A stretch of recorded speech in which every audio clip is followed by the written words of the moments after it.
Así en la vida yo soy feliz. Luis Alberto, tus canciones, tu insaciable anhelo de cantar no cobijó frontera alguna, porque fuiste del mundo cantor. Un 15 de septiembre se apagó la llama viva de tu voz. Corazón tengo para cantar, decías, y amabas a tu tierra.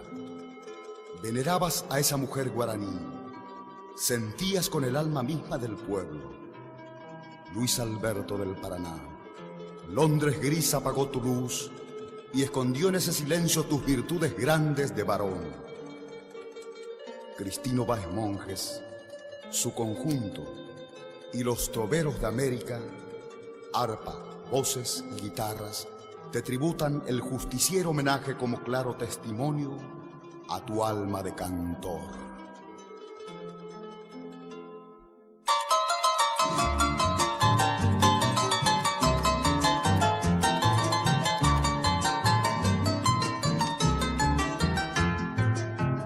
Desde muy lejos yo te recuerdo, patria querida, y en tu homenaje cantando, siempre cantando voy.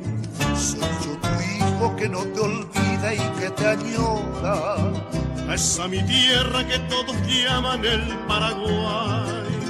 conozco muchos países extraños en mis andanzas, Pero no tienen lo que tú tienes, mi gran nación.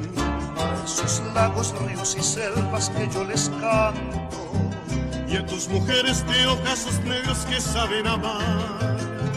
Tus melodías, mensajes son de lo más bello que quieres tú. Que mensajero tuyo seré, canciones llevo a repartir. Así en la vida yo soy feliz, corazón tengo para cantar. Cantando siempre, cantando voy, en tu homenaje mi Paraguay.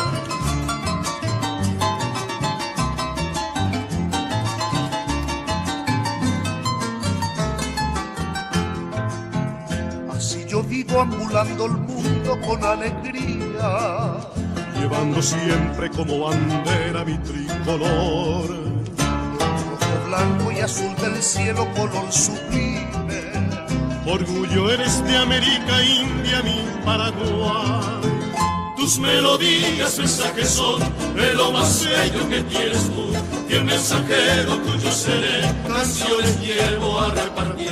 Así en la vida yo soy feliz, corazón tengo para cantar. Cantando siempre, cantando voy, en tu homenaje mi Paraguay.